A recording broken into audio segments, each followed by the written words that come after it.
per barato.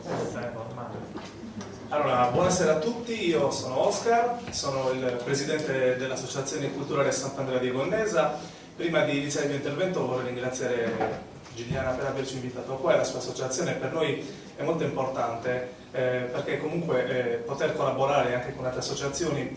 e far conoscere il nostro lavoro ci permette di far vedere che quello che portiamo avanti è un lavoro serio, anche se per molti è stato messo in dubbio, quindi eventi come questo ci permette di far conoscere e di divulgare quello che stiamo facendo dal 2012. Appunto, noi siamo nati nel 2012 da un gruppo di amici che provenivano tutte da tantissime realtà del circondario, da altre associazioni. Abbiamo fortemente voluto, assieme a Maura, la nascita di questa associazione a Gonnesa perché ci eravamo stufati del folklore anni 80, cioè bastava metterti una tendina in testa, un bandana legato attorno alla berretta per dire sono vestito in costume, appunto nel vero senso della parola, proprio in costume. Quindi abbiamo fondato questa associazione con una consapevolezza nel voler fare veramente una ricerca seria sia sul ballo che sull'abbigliamento, cercando di spogliarlo di tutti i folclorismi e di portare poi alla gente quello che era veramente Gonnesa. Quindi come abbiamo fatto? Abbiamo portato e stiamo portando avanti ancora dal 2012 una serie di ricerche. Una delle più importanti è quella dell'abbigliamento popolare, che poi parlerò più avanti, è quella del ballo. Come l'abbiamo portata avanti? Naturalmente la prima cosa che si va a fare in un paese è quella di parlare con gli anziani. Grazie alla testimonianza degli anziani siamo riusciti a recuperare tantissime informazioni correlate poi anche dalla raccolta di fotografie d'epoca, che ci confermavano quindi sia la versione che ci raccontavano gli anziani e sia appunto anche come venivano indossati questi abiti. Abbiamo avuto la fortuna di recuperare davvero tantissimo materiale, soprattutto fotografico, perché Gonnesa è un paese che sorge a circa 9 km da Iglesias, era il centro più grande di tutta l'area dell'Iglesiente, perché Gonnesa fa parte, nonostante sia all'interno della subregione del Sulcis Iglesiente, fa parte dal punto di vista dell'abbigliamento popolare, si rifà all'area dell'Iglesiente. Sono proprio due zone, nonostante l'abito sia simile agli occhi della gente, però ci sono determinati tipi di elementi che ci differenziano l'uno con l'altro, determinate varianti che venivano utilizzati nei paesi, nelle cittadine attorno ad Iglesias, e altre che erano comuni un pochino a tutta l'area. Ripeto, abbiamo avuto tante fotografie perché appunto la vicinanza di Iglesias in quel periodo,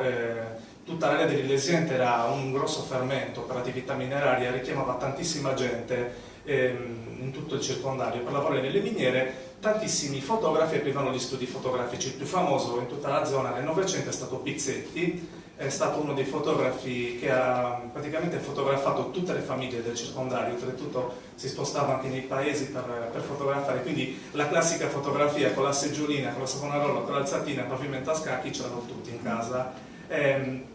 Un altro passo importante che abbiamo fatto è stato quello di catalogare tutti gli abiti originali, e qui lo posso dire veramente a gran voce, abbiamo avuto la fortuna di ritrovare tantissima roba, anche perché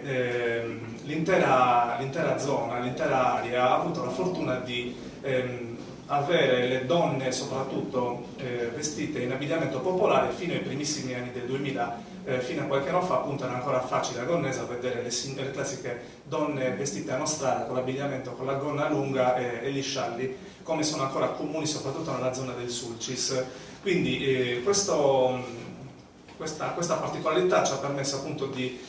ritrovare tantissimi abiti che ci hanno consentito di risalire al taglio sartoriale, ai tantissimi tipi di tessuti che venivano utilizzati per la ricostruzione dell'abito e tantissimi colori, perché il nostro abito ha la caratteristica appunto di essere molto colorato, soprattutto nelle versioni più antiche. E da qualche anno a questa parte stiamo portando avanti una ricerca d'archivio, soprattutto in archivio di Stato, consultando gli atti notarili e i documenti penali e civili che ci permettono di risalire a un periodo che la memoria degli anziani non poteva raccontarci, quindi siamo tra la fine del Settecento e l'inizio dell'Ottocento e tutto l'arco temporale quindi dell'Ottocento, con questi documenti che ci raccontano vestiti, abbigliamenti che comunque sono andati dismessi poi verso la fine dell'Ottocento con le nuove mode e con i nuovi gusti, perché comunque l'abbigliamento nostro, nonostante sia di fattura uguale per tutti, veniva personalizzato a seconda del gusto personale, quindi una donna poteva permettersi il lusso di scegliersi il tessuto che preferiva di più e abbinare con i colori che preferiva. La nostra associazione appunto ha la fortuna, come ho detto prima, di avere tantissime fogge di abbigliamento. In quello femminile ce ne sono tantissime, pensate soltanto all'abbigliamento da lutto abbiamo circa 7-8 varianti che vanno dall'inizio dell'Ottocento fino agli anni 30-40 del Novecento. In questa fotografia l'abbigliamento più caratteristico della nostra zona è senza dubbio quello a mantiglia, che sarebbe questo abito con la cappa azzurra esposto, che è lo stesso abito che è esposto qua nella mostra, ed è l'abito di massima gala per eccellenza delle donne del nostro paese e del circondario di Iglesias, tant'è che già la Marmora lo descriveva come questo ampio manto di raso di seta bianca orlato di azzurro che caratterizzava l'abbigliamento delle donne dei paesi attorno ad Iglesias. La caratteristica appunto di questo copricapo è il modo in cui viene indossato. Nonostante sia un capo esclusivo solo delle donne maritate, andava indossato sopra a un fazzoletto bianco di tulle annodato all'altezza o del seno o del mento. Questo modo di portare l'abito è tipico solo ed esclusivamente dell'area dell'Iglesiente ed è proprio una caratteristica che ci distingue dal resto del Sulcis. Tant'è che indossavano ad esempio anche solo ed esclusivamente il fazzoletto bianco, come nella fotografia che c'è qua in alto, solo ed esclusivamente il fazzoletto bianco anche in occasioni di mezza gala, cosa che ad esempio nel resto della zona non indossavano. Ad esempio una donna, il velo bianco veniva indossato una volta che la ragazza diventava appunto ragazza, donna, e quindi una volta che si sposava non indossava più il velo bianco sciolto, ma lo annodava, poteva partecipare alle occasioni, ad esempio questa è una tipologia di abito detto da mezza gara, quindi poteva indossare anche quest'abito per occasioni meno importanti, che non richiedeva appunto l'uso della mantiglia. Poi ci sono altre tipologie di abito, come questo da lutto, oppure queste con il fazzolettino, e possiamo dire con orgoglio di essere stati i primi a riproporre determinati tipi di fogge che comunque la gente aveva dimenticato, determinati accessori come ad esempio il fazzolettino da mano che nessuno utilizzava più, i ventagli, diversi tipi di collane, come ad esempio potete notare che la donna in abiti da lutto indossa una collana di granati, oppure indossavano delle collane di vaghi di vetro. Ritrovate anche poi testimonianze nei documenti d'archivio, oppure ad esempio l'utilizzo del fazzolettino, che è stata una delle prime varianti che abbiamo voluto riproporre, o semplicemente anche l'utilizzo della pettinatura, perché nessuno indossava più l'abbigliamento popolare con la pettinatura che si usava in quel periodo. La stessa attenzione che abbiamo avuto nella ricerca dell'abbigliamento femminile l'abbiamo avuta anche in quella maschile. Adesso qua sono riportate soltanto 3 fogge dell'abbigliamento da Meureddu, che stava appunto a dedicare all'uomo che indossava l'abbigliamento tradizionale dell'area dell'Iglesiente e del Sulcis. Una delle prime riproposizioni che abbiamo fatto è stata quella del sombrero, perché ne abbiamo avuto testimonianza orale dagli anziani, ne abbiamo avuto testimonianze anche alla zia Tor, che descrive l'utilizzo di questi cappelli a falde larghe in tutta l'area del Sulcis Iglesiente. Ne sono stati ritrovati anche un esemplare originale, che è poi quello esposto anche giù nel manichino,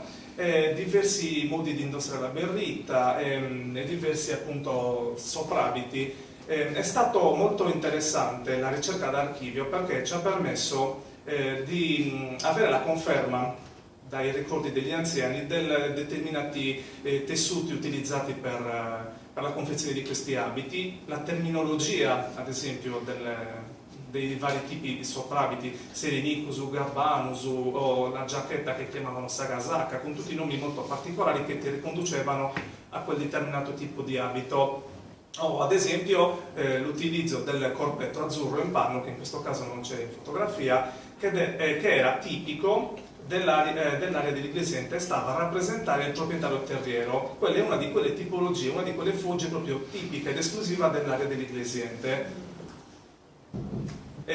Lo stesso discorso che abbiamo portato avanti per la ricerca sugli abiti, sia maschile che femminile, l'abbiamo riproposta anche col ballo. Cosa abbiamo voluto fare? La nostra intenzione era quella di levare ogni minima coreografia e cercare di riproporre quello che era il ballo di piazza, il ballo spontaneo che veniva eseguito a Gonnesa per le feste di Carnevale, per le feste principali, per la domenica o per altre occasioni private, riportare quella situazione e riportarla sul palco, quindi non mettere più al centro dell'attenzione la coreografia, ma mettere al centro proprio del ballo la musica e i ballerini, quindi il ballerino che segue il suonatore e non il suonatore che segue il gruppo folk per fare la coreografia. Durante questa ricerca abbiamo ritrovato fondamentalmente due tipologie di ballo, una prettamente dell'area del Sulcis Iglesiente e una un pochino più di Foggia campidanese, chiamate dagli anziani con diversi nomi come Suballo Sardo, Balle Brazza o semplicemente Suballu. E quindi come associazione abbiamo deciso di riproporre queste due varianti, accompagnate dagli strumenti che maggiormente utilizzavano, le launeddas in tempi più antichi, e poi l'utilizzo dell'organetto o della fisarmonica.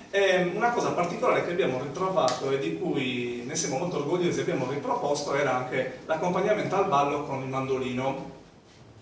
Tant'è che a Gonnesa già all'inizio del Novecento esisteva una scuola di mandolino, un maestro che insegnava appunto a suonare, e gli anziani ci hanno proprio raccontato dell'utilizzo di questo strumento nell'accompagnamento del ballo. È stato ritrovato poi anche un altro tipo di ballo, diciamo di area continentale, che si chiama Samonferina, una sorta di quadriglia che alternavano al ballo sardo.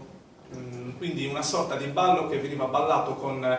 un uomo in più o una donna in più che fungeva da jolly e portava via ogni tot di giri un uomo o una donna fino a che rimaneva soltanto una coppia e diciamo che la coppia vinceva il ballo. Dal 2012 abbiamo svolto diverse manifestazioni per raccontare quello che stavamo facendo e comunque confrontarci anche con altre realtà. L'ultima, quella di dicembre dell'anno scorso, dove abbiamo fatto un interessante convegno di confronto degli abiti tra l'Ottocento e i primissimi anni del Novecento, tra il 920 e il 930, con cui poi abbiamo collaborato anche con l'associazione Federa Puzzu. Sono occasioni che ci permettono di raccontare alla gente, come occasioni di queste a cui stiamo partecipando oggi, di far conoscere il nostro lavoro e di confrontarci, magari con questi confronti, con queste manifestazioni. Io noto una cosa che tu non avevi notato, oppure ci si confronta, ti dà una mano di aiuto, dove non arrivo io arrivi tu, ecco. E questo è il bello di queste... Esatto, spazio dentro il vero. Sono appunto occasioni che ci permettono di crescere. E noi dal 2012 ogni anno a settembre facciamo la nostra rassegna Ballus a Santina, dove ospitiamo diverse realtà e facciamo una manifestazione di confronto anche di diversi balli delle diverse aree geografiche, e poi ogni tanto organizziamo delle mostre per esporre tutto quello che è stato ritrovato. Appunto nella fotografia di sotto è l'esposizione dell'ultima manifestazione che abbiamo fatto, Modi a confronto. Io chiudo, sono stato molto più breve di Matteo perché mi viene l'ansia e parlo molto più in fretta, però vi ho raccontato un po' come abbiamo lavorato e il nostro approccio al folklore.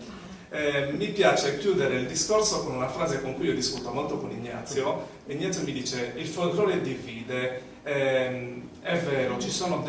tantissime realtà che sono state appunto famiglie, paesi divisi da due gruppi folk, da modi di pensare diverse, però manifestazioni come questa di oggi, dove ci sono paesi e persone che provengono da realtà diverse, ma che sono accomunate